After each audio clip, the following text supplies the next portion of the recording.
Hey everyone, welcome back to Wonderland Wednesday. This is kind of a bonus video because I found another silent version and it's sort of a sequel to one we reviewed before, and I kind of wanted to watch it right away instead of waiting till later because we've got a bunch that we've already reviewed. But I kind of wanted to do this one right now because I'm home for the weekend and I knew Sarah would want to watch this. So I thought I'd do it as a bonus video for this week. It's a sequel to the 1927 version that we talked about probably a couple months ago now. I'll put a link in the card and in the description below if you want to go watch that one again. Basically, this was a play that was put on by a forest theater, and it's just kind of an interesting little glimpse into history. I don't think we couldn't really see very much of it because... That's all it was a glimpse. Yeah. Really. When he first showed me that he had found another one, I was really excited because I loved the first one. This one was put out 4 years later. Yes, 4 years later. And with the first one, I geeked out because you could see the people coming to watch the production.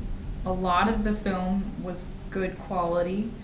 For when it was filmed, yeah. Yeah, and you even had behind the scenes, but this one right off, so much of it was blurry. Dark. The darkness was the biggest problem. It helps that we're so familiar with the story that we had a pretty good idea of what was going on, and it was also odd. I don't necessarily disapprove. I kind of disapprove.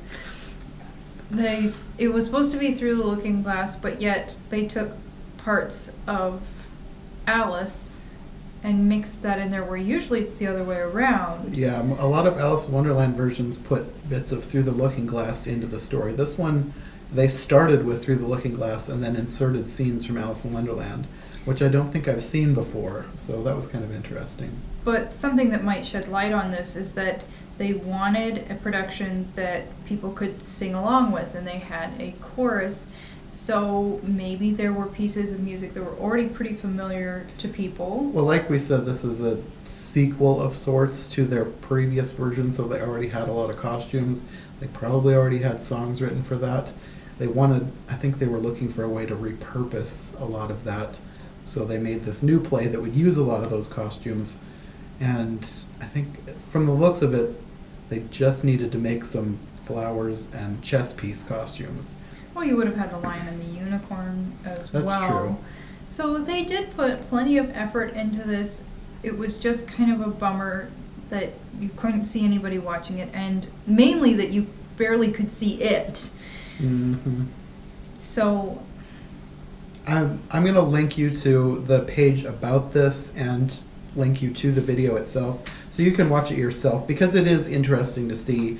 Just don't get your hopes up for something that is real good quality, because it's very difficult to see. Watch it for the history of it, and from what I could tell, a lot of the costumes they did do a good job on. So, and it would have been fun to have sound. I was fine with not having sound, and they have these little decorative description cards in between points. They didn't have to be as decorative as they were. They put some effort into that. So just a bummer after the first one, but still valuable in its own right. Kind of a follow-up to the 1927 one. If you wanted to know if there was more, which I had no idea. Yeah, neither did I. There was. It was a real shock to me when I found that earlier this week. Anyways, that's going to be all for this bonus episode. I'll link you to all the appropriate stuff below, and I believe next week we're looking at a version of Through the Looking Glass. So stay tuned for that. We'll see you then. Bye.